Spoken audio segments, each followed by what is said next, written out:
I think Harold Perkins is a little overrated. Let me tell you why. Before you try to rip my head off in the comment section, take a moment and understand where I'm coming from, because the first question anyone should ask when we're talking about overrated or underrated is, well, where are they rated? When I look at Harold Perkins, I see him as like a top 10, top 15 pick by some draft analysts. I think that's overrating him because honestly, I don't know where he fits in an NFL defense. The frustrating thing with Harold Perkins is it's not because of his athletic ability. I think he's overrated. I think he's a great college player.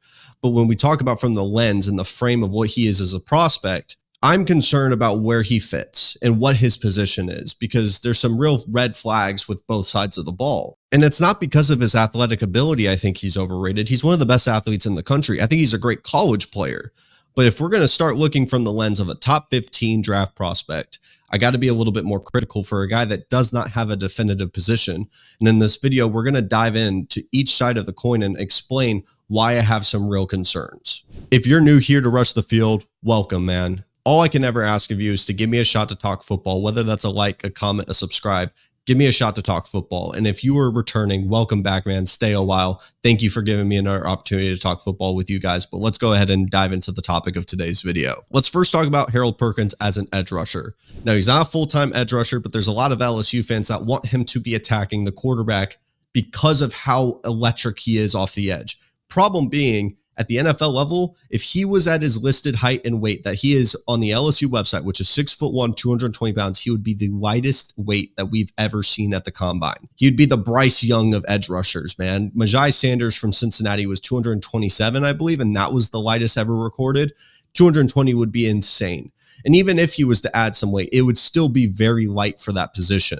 And even outside of the height and weight, he's not a super refined pass rusher. Like, technically, it's not the best in the world because he doesn't play the position full time. So he doesn't get to work that every single snap. He plays multiple positions, so he doesn't get to specialize at the edge role. And if you're not going to have the size and frame, you got to be pretty damn good in everywhere else. And he has an incredible first step. He has really good bend. But the problem is outside of that, what does he bring to the table as an edge rusher? And that's where the value would come in when we're talking about the NFL. Because if we're talking about a top 15 draft pick, if we're going to go to the off-ball linebacker side of the coin, that's not going to be prioritized as a top 15 pick. We've seen it year in and year out as time has progressed. Linebackers, safeties, and running backs are just not going to be prioritized in the first round. And a lot of LSU fans complain online, he isn't pass rushing enough. He's playing too much off-ball linebacker.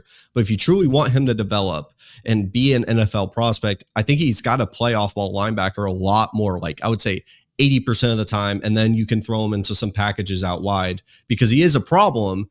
But I think his eyes and his ability to read the offense is where it needs to be developed. And I think that's going to come with experience at the position and his coverage skills. Like, he has the athletic ability to basically take over the middle of the field, but he's going to need more experience there. And I think the better coaching at LSU, which we've seen on paper, they've made some great hires. That's going to be super valuable for him. So like, if he's able to develop there, I could see where he becomes a really good player in this draft.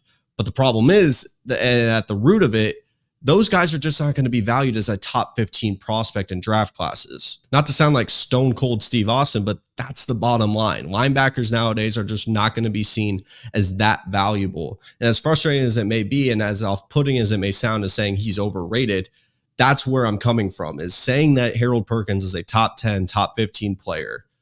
I just don't see that vision, man. But if you need an elite user to use in college football 25, put him at middle linebacker. And you basically have a 95 speed middle linebacker for LSU. But with that being said, thank you guys for taking the time to watch this video. I wanted to get a, class of 2025 quarterback list out. I had recorded it and I just didn't like how it was. So I'm going to re-record that. That should be out over time. There might be a little bit of a pause in videos just because I'm dealing with some personal things going on. So, I will try to get videos out when I can, man. So thank you guys for taking the time to watch this video, and I will see you guys next time.